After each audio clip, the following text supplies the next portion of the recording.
Hey,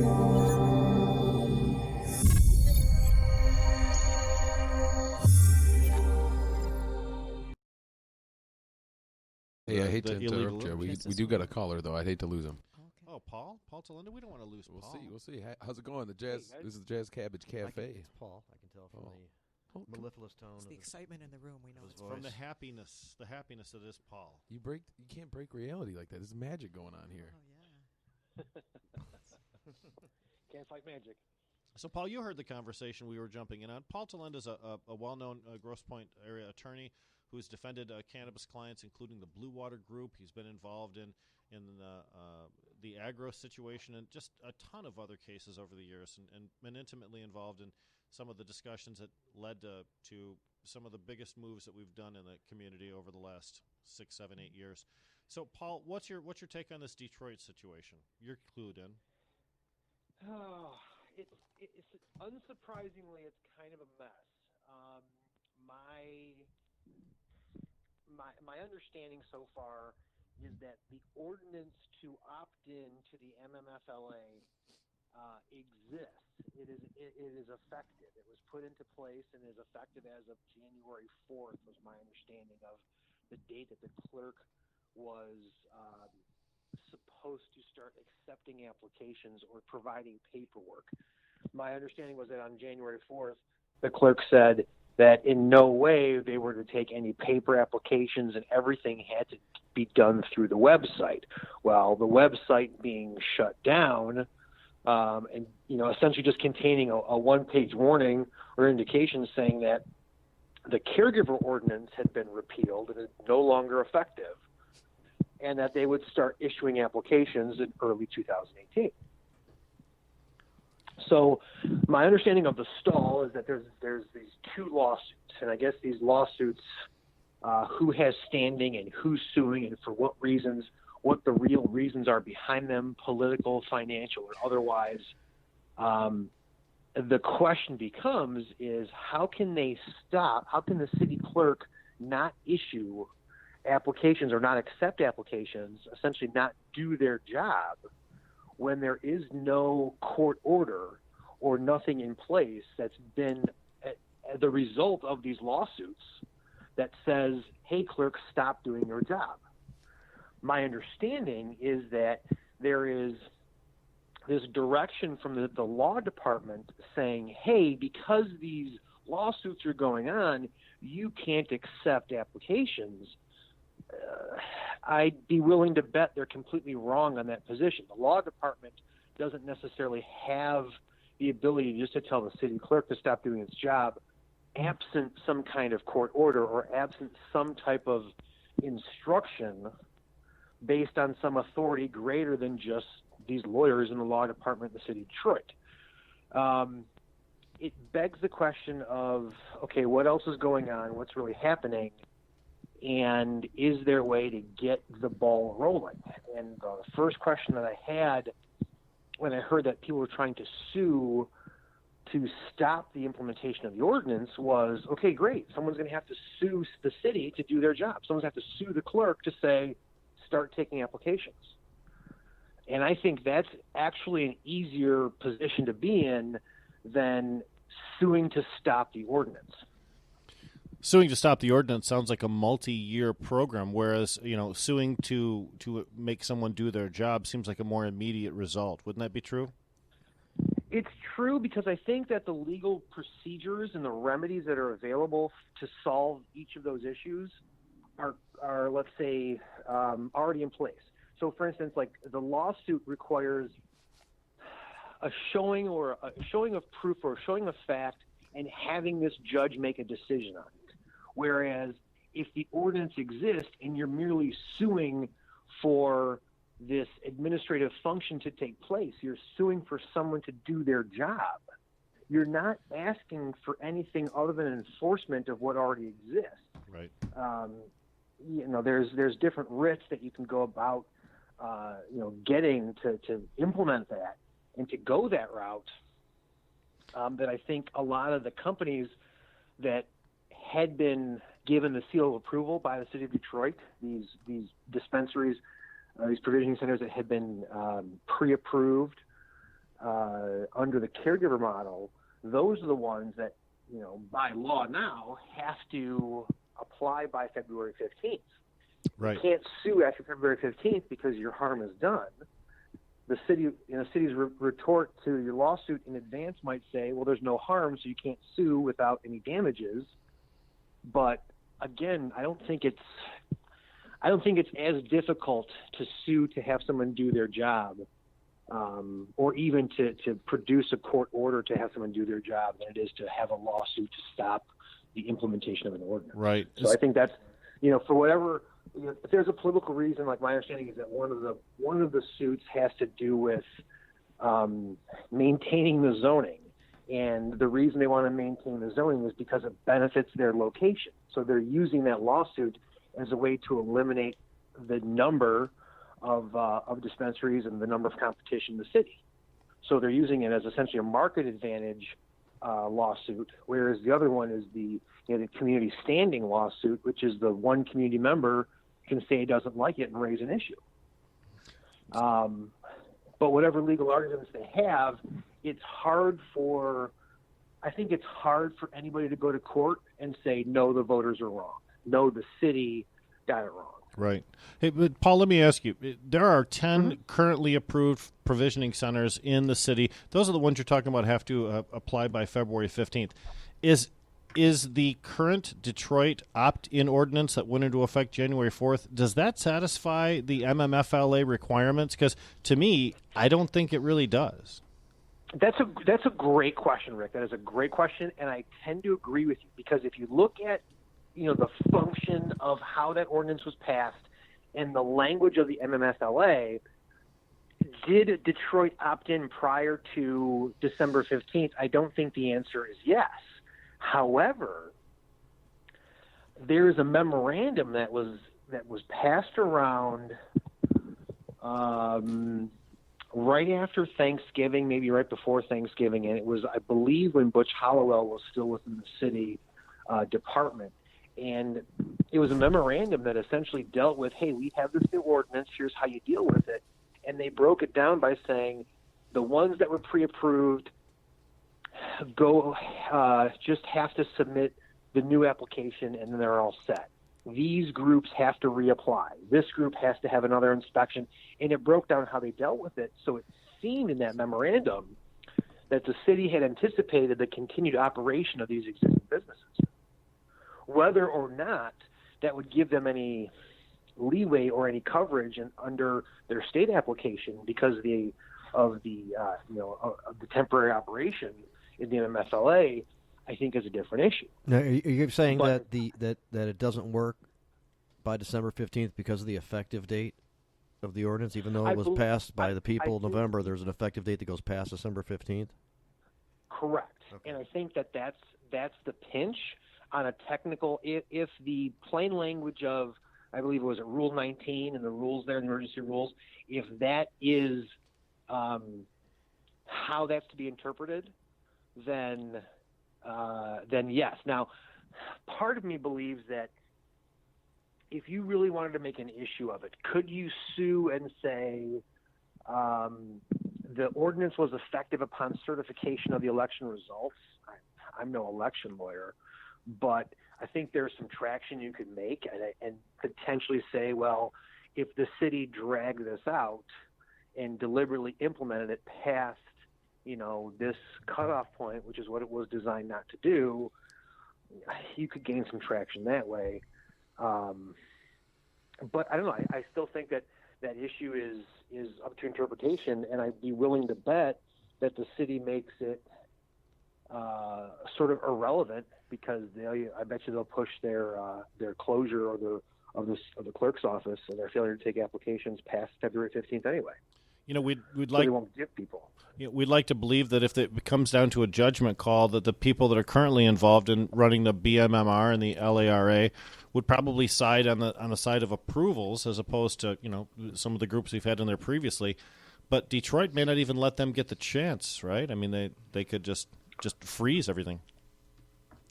Well, right, and that's the hard part is that because you ultimately need your permission slip signed by the city, if there's no one there to do it, and you can't sue them to make them sign it, you're standing in line. You're just waiting. Right. And you're waiting at essentially your own peril, because now you have to submit all of the affidavits and say this is all true and blah, blah, blah. And then when you come through the inspection, your pre-licensing inspection, all that has to match up. It could just be more hurry up and wait for a lot of these business owners. But we could really, we talked about this on the program earlier, we could see a situation where Detroit a year ago had 300 dispensaries, and in 2018 may end up with 0 operating dispensaries, because if those 10 pre-approved centers can't get what they need from the city by February 15th, they would be probably best advised to shut down until they do, right?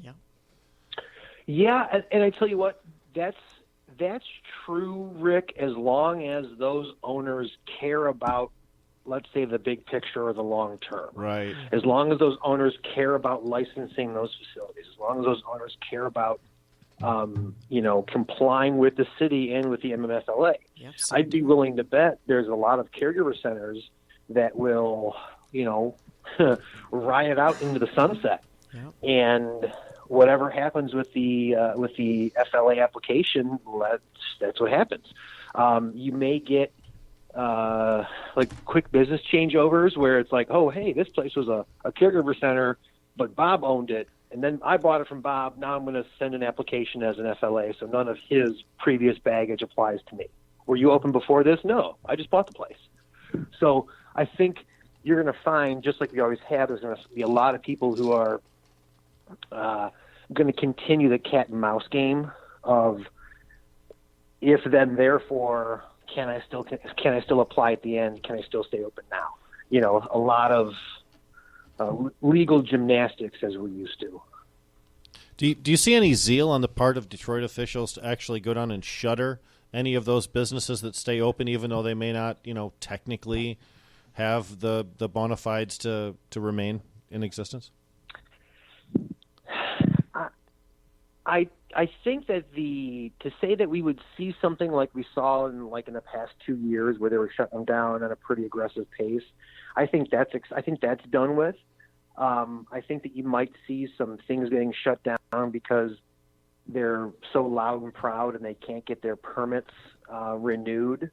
But I think that if nothing changes, like if there's just a freeze on essentially the marijuana department down at the city, I think nothing will change. I think all the places will stay open until they know what else to do, because as it stands right now, there's really no direction. If the caregiver ordinance is repealed, then those businesses are existing as prior non-conforming uses. I mean, they get this weird legal status that I don't think anybody wants to get near, because I think that the response is if they do something before, let's say, the resolution of the lawsuits or the resolution of what they're going to do with the FLA, any jackass is going to sue them and say, we want to answer from these lawsuits before you do anything. And the city doesn't want to get anywhere near that.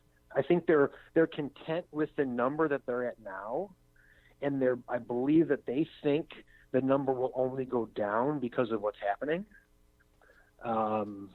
So I don't know. I don't think that there'll be 0, because I think that the people that have, I don't know, the guys that have waved the flags the highest and the proudest in Detroit aren't going away. They're the ones that are responsible for a lot of the change. Right. And they're the ones that will continue, and they'll stay to fight. I mean, they're not giving up. So I think that's good. So you'll get a lot of answer just by the fact of, hey, we're going to show up and open and do business every day until something changes. And that something changes is a lock on the door, a sticker on the door, or something else. Because now we're safely, I think it's, at least in Detroit, this is an administrative matter. No one gets raided anymore for this. This isn't a real big criminal issue. So send me a letter. Tell me to stop what I'm doing, and I will. But until then, I'm going to exist as if I'm compliant, and, whatever the plan for the business is, it's particular to the business. Some places are going to say, we're going to close down so we can get compliance with the state right away. Some places will say, to heck with it. I'm here for today. Yeah. There's so many things going on in Detroit. It's hard to focus on other things. But what do you make of the Sessions situation here? Jamie mentioned we would talk to you about it a little bit.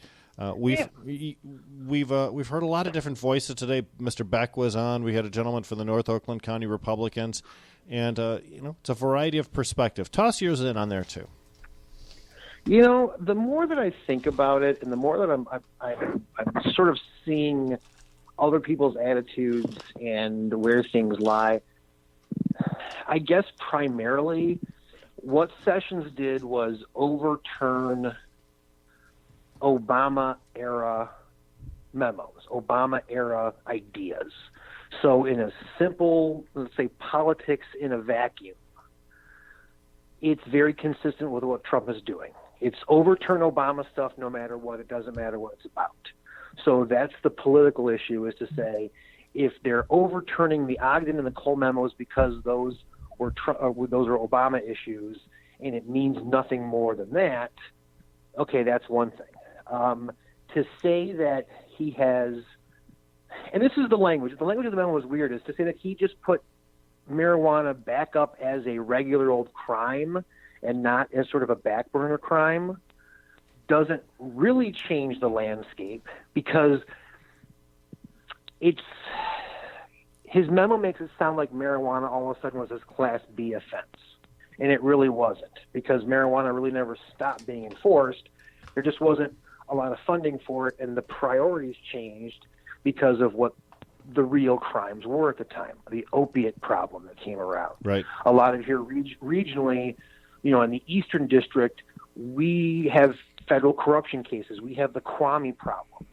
On the Western District and Grand Rapids and the like, they do more drug crimes. They do more marijuana cases because they don't have the government corruption side. Their priorities are different, but they also deal with more of an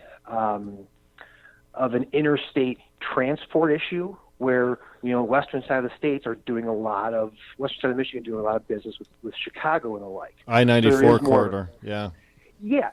So there's more of a federal aspect to it. So, for as much as the Cole memo and the Ogden memo didn't really handcuff the federal prosecutors and really, turn them away from doing the marijuana prosecutions they really wanted to do, the Sessions memo doesn't really, oblige the prosecutors to do anything either. It doesn't require them to chase marijuana. It just kind of says, hey, y'all, why don't you remember that marijuana is a crime too? And sort of like this weird, good old boy kind of weird one-page thing. It doesn't quite have the teeth that the statement of Session rescinds Cole memo does. Right. The headline is worse than the story. So let's ask ourselves then, what advantage did Session create by making this big statement? Returning to rule of law is just kind of an empty phrase that a lot of times conservatives or law enforcement types will use to justify unjustifiable behaviors. So he stirred an awful lot of hornets up and really didn't get any benefit from it. Yeah, and I tell you what, again, to go back and think of, do you remember all the rhetoric and all the crap that we were fighting back, let's say as a result of the Bush era, where this was all snatch and grab politics, where it was mostly forfeiture stuff, and they were using this as a cheap way to get money and to fund the system and blah, blah, blah. Right. And now it's really a private prisons issue, and how do you put, bodies in the bunks of private prisons and things like that. It becomes a sort of a simple catch-all. It becomes that, again, simple racially motivated crimes issue. It puts it back on the use marijuana as a way to explore other crimes.